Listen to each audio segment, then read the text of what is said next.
I'm Jody Broun. I'm co-chair of the National Congress of Australia's First Peoples. We're a national representative body for Aboriginal and Torres Strait Islander peoples in Australia.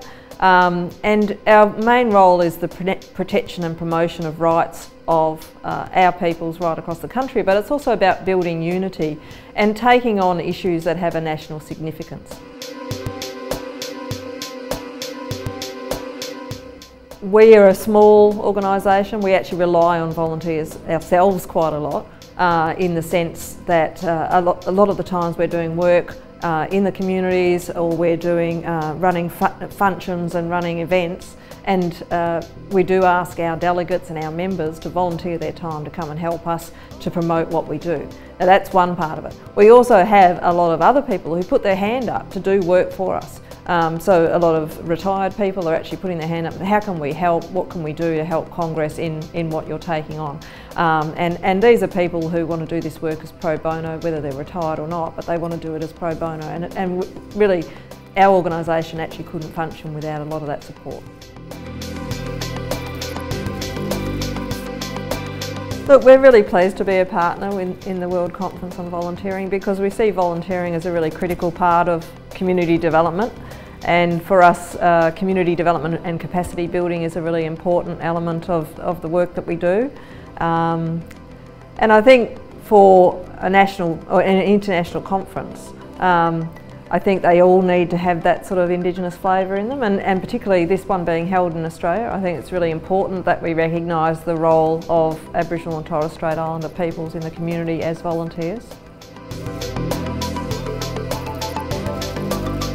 Look, I think it's about recognising that there's lots of different ways of volunteering, and for Indigenous communities worldwide, it is about how they involve themselves in community life. And I know in Indigenous communities around Australia, and I've done a lot of work in New South Wales, for instance, people's engagement with Aboriginal land councils at the local level is all voluntary. People's engagement with the local footy team, you know, those sorts of things, looking after elders.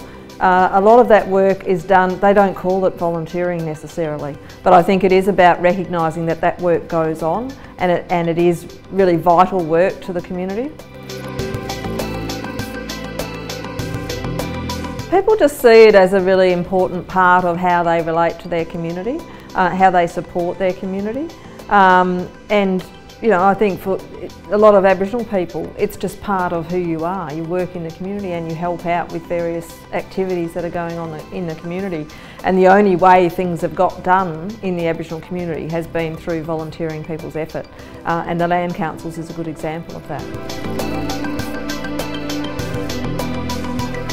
Look, I think it is an imperative in the sense that it's about people feeling part of a society, and I think the real risks in today's world is we all live in our own little lives. We have much smaller families, we're disassociated from families in a sense of people move around the world a lot more than they used to around a country, you know.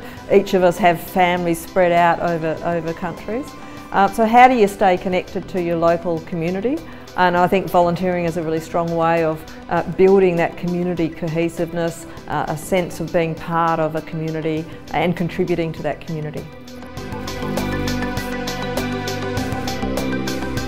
Yeah, for our organisation, obviously there is a profile around our organisation generally, and we have members right across the country who are involved in volunteering. So it's really important for them to see that we see this as a valuable part of who they are, but also a valuable part of Australia's economy, if you like.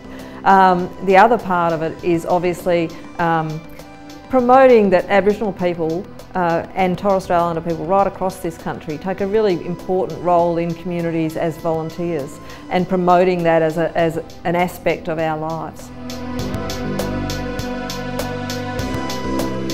Well, as I said, I think a lot of Aboriginal people don't see what they do in communities as being volunteering, because it is just part of what they do as being a community member.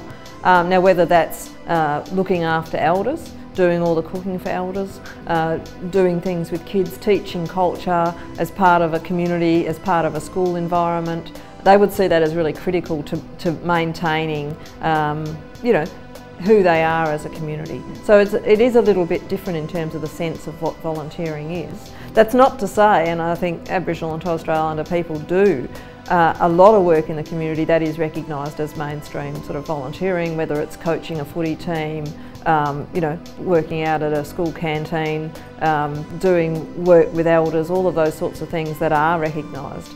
But I don't know that we actually see it as, you know, this is what volunteering is and I'm doing it because I want to be a volunteer.